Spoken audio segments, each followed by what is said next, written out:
I'm trying a narrower angle today, so the camera's further away and it's zoomed in, just because I think that more closely approximates how we actually see people's faces when we're looking at them in real life. I've developed COVID recently. I think I developed it last Saturday. This video was obviously recorded a little while before it's released. So yeah, I've had a slew of symptoms, one of which has been parosmia. So prawn cocktail crisps now taste absolutely disgusting. And from my perspective, as someone who's interested in different experiences of the same thing and individual experiences and stuff like that, it is very interesting to eat something that I used to really enjoy and find it completely disgusting. But yeah, it tastes exactly like BO, which is something I hope doesn't last forever, but we'll see. I'm here today to talk to you about a word in the English language which most of us know, but which very few of us use on a regular basis anymore. If you travel back to the grasslands north of the Black Sea about 5,000 years ago, you might hear people using the word duch. This is the earliest reconstructible version of the word that we now know as thou. And there were certainly older versions of this word, but they're unfortunately lost to us now. The people who spoke this language, which we call Proto-Indo-European, dispersed throughout Europe, and a group of them that ended up in Northern Europe ended up pronouncing this word du. The ch sound at the end has been lost, and the vowel has got longer to make up for it, which is a common process called compensatory lengthening. Over time, du became thu in the Iron Age language that we call Proto-Germanic. This word was the second person singular nominative pronoun, and that means it's the word for you, which you'd use if you were only addressing one person and they were the subject of a sentence. Thu sichwisi sparwanu. If you were the object of a sentence, you'd use the word thick, as in sparwa sichwidi thick. If you were the indirect object of a sentence, there was yet another variation of this word, thys, as in chlewagostis givide aplong thys. There are also different words for when you were addressing two speakers or more, but we'll ignore those for the time being. These three forms, thu, thick, and thys, were the nominative, accusative, and dative forms of this word. Over time, a group of these speakers began saying the words slightly differently, and after these speakers migrated to England, we arrive at the forms thu, thick, and the, and later thu, thich, and the. These were still the nominative, accusative, and dative forms. Thu syth sparwan, sparwa syth thich, adelstan youth the apbil. By the time Beowulf was written down in the 900s, thich was starting to be supplanted by the, so that people were just saying thu in the nominative and the in the accusative and dative. And of course there were plural forms for if you're addressing multiple people at once. Through the Middle English period, we start to see changes in both the meaning and the pronunciation of these pronouns. In pronunciation, instead of starting with a th sound, thu, the, these words are beginning to be pronounced with a th sound, thu, the. Roger Lass points to an early bit of textual evidence of this. In the 1300s, Chaucer rhymes this with this. You might well point out that even if this word was pronounced there instead of the, these two things still wouldn't rhyme with each other. But this early rhyme is also evidence of another pronunciation change. There, and also potentially thu, were developing unstressed forms, versions of the word used when it was in a position of low stress in the sentence. The rhyme here was saw the and tore the. Since the preposition to is being emphasised here, the pronoun there takes a weak form, the. This might seem strange, but many of us do the same thing nowadays. If you've ever said see you tomorrow, you're using a weak form of the pronoun you, ya. Just as the strong form you and the weak form ya coexist in modern English, the strong forms thu and there and the weak form the seem to have coexisted in Middle English. If this was anything like the modern Dutch system or similar systems in modern English dialects, it's likely that you'd use the strong form if the pronoun was being highlighted for some reason. He asked there, not him. but you'd use the weak form if the pronoun wasn't being emphasised. Iaskad the yester. As far as I can tell, it's possible that these unstressed forms were being used in Old English as well, but they became obvious in poetry in Middle English and Early Modern English. Given that they appear in poetry, using this weak form the was probably a normal part of the formal language and didn't mark a person out as uneducated.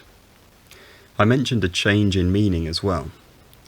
Starting in the late 1200s, we start to see people increasingly using the plural pronouns ye and you in a singular context. Ye and you had historically only been used if you were addressing lots of people at once.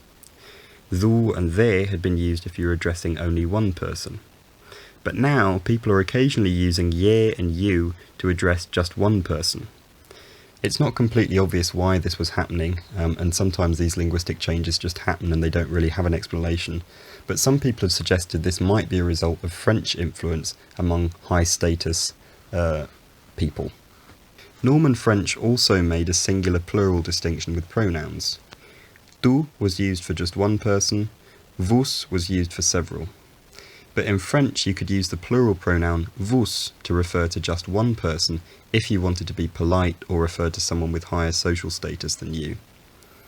Maybe high-status people who knew both English and French started carrying this French habit into their English, using ye instead of thu to show politeness or respect. This upper-class habit could then pass down the social ladder as poorer people imitated the richer people around them, and all of a sudden you have this French system in English as well.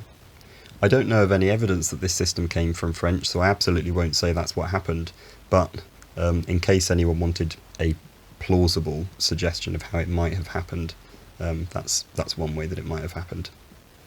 As a general rule, it seems like people used thu and they with people they were familiar with, or people below them on the social ladder, friends, children, and so on. But they used ye and you with people they wanted to show respect to, or people above them on the social ladder, employers, parents, or other elderly people, maybe people they hadn't met before. This is a very general rule, and it probably differed from person to person and from place to place, and there are studies that have been done on early modern English literature to try and work out exactly what context people used which pronoun. Some researchers have looked at late Middle English fictional literature to see how authors have used thu forms and ye forms to create dynamics between their characters. Thomas Malory, who was writing in the 1400s, shows a king starting off by addressing a visitor as ye, then switching to thu when he gets the impression that the visitor has come to beg for food, and then switching back to ye when he finds out the visitor is his nephew. Blake says that in the late Middle English period you can think of ye and you as the normal forms of the second person pronoun used in most situations, and thu and they as marked forms used when a speaker was addressing one person that they were very familiar with.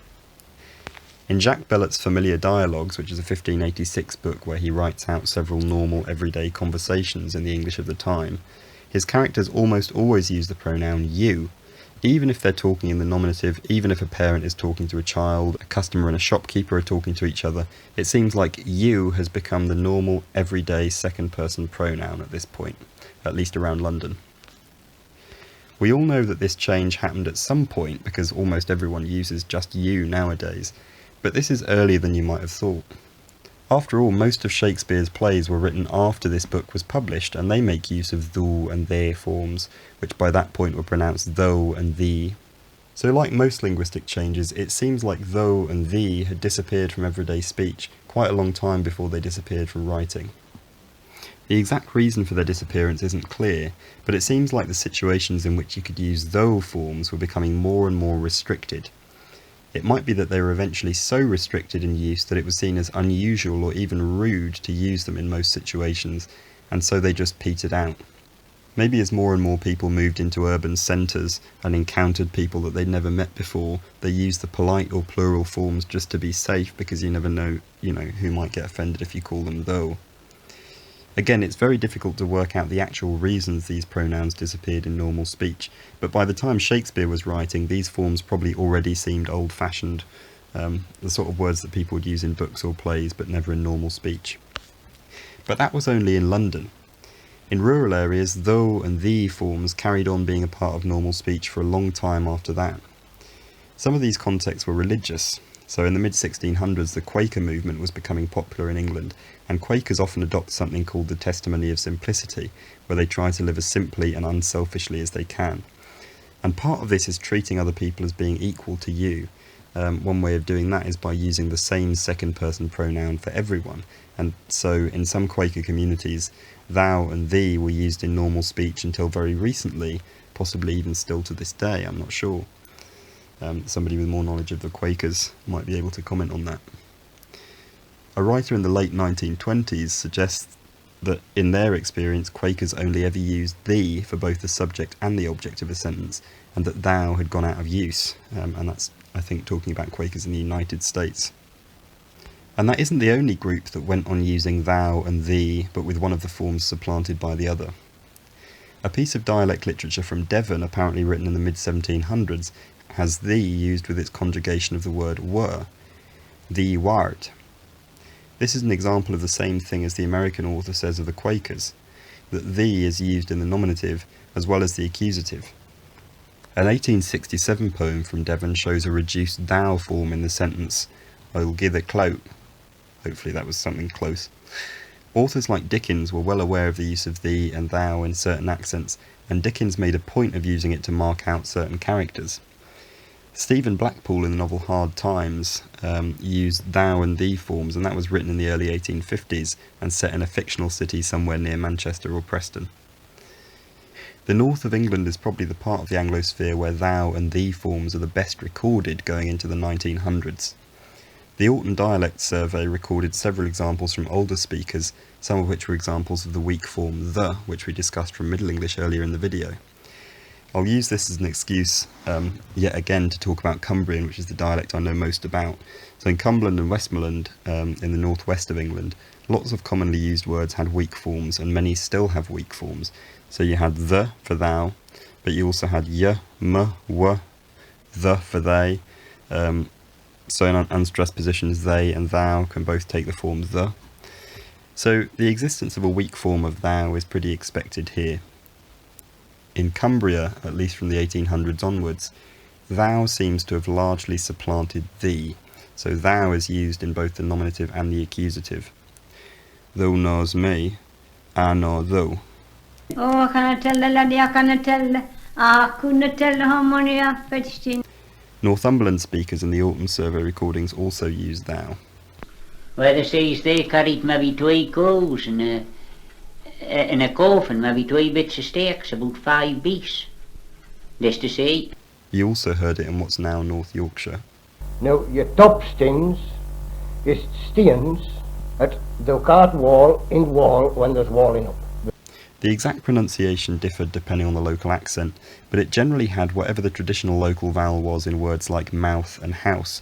So in accents where you still had oo in mouth, hoose, you'd have thoo. Some areas had mouth, house, though. Some in Yorkshire had math, has, tha. My grandfather from Cumbria has told me anecdotes where some of the dialogue includes the word thou, usually in the weak form the. But I don't think that he uses it himself, at least nowadays. My dad says he can't honestly remember whether it was used when he was a child. I'm sure I've heard it chucked around between oldish people in Cumbria in weak form very occasionally. I think it seems to have really clung on around Sheffield. And in fact, Alex Turner, the lead singer of the Arctic Monkeys, uses it jokingly from time to time. Over the long history of thou and thee in English, there's been a bit of variation in how you conjugate verbs that come after that pronoun. In early modern southeastern English, there's the inflection paradigm that we're all probably familiar with. I speak, thou speakest, you speak, he, she, it speaketh. I think, thou thinkest, you think, he, she, it thinketh. So if thou was the subject of a sentence, the verb ended in st or ust. And this mirrors the German paradigm, du bringst, du denkst. But in the north of England, this wasn't the standard inflectional system. The system I'm used to from 19th century Cumbrian literature is I speak, thou speaks, you speak, he, she, it speaks. Instead of the st ending, you just have a s ending. This wasn't new to later Cumbrian, this had been the northern system for a long time. A court transcript from 1570s County Durham has the line, thou breaks promise. although transcripts from that time and place show a variety of verb conjugations for thou, ranging from s to st to even th. There's not likely to be any grand reason for thou surviving in the north longer than it survived in most of the south. The disappearance of it is probably just a social change that happened in London, maybe because people were worried about seeming rude, or because the context in which it was appropriate to use thou became more and more restricted. And then the change spread throughout the country. Hopefully that's been an interesting video and has contained some facts that people didn't know. And I'll talk to you again very soon.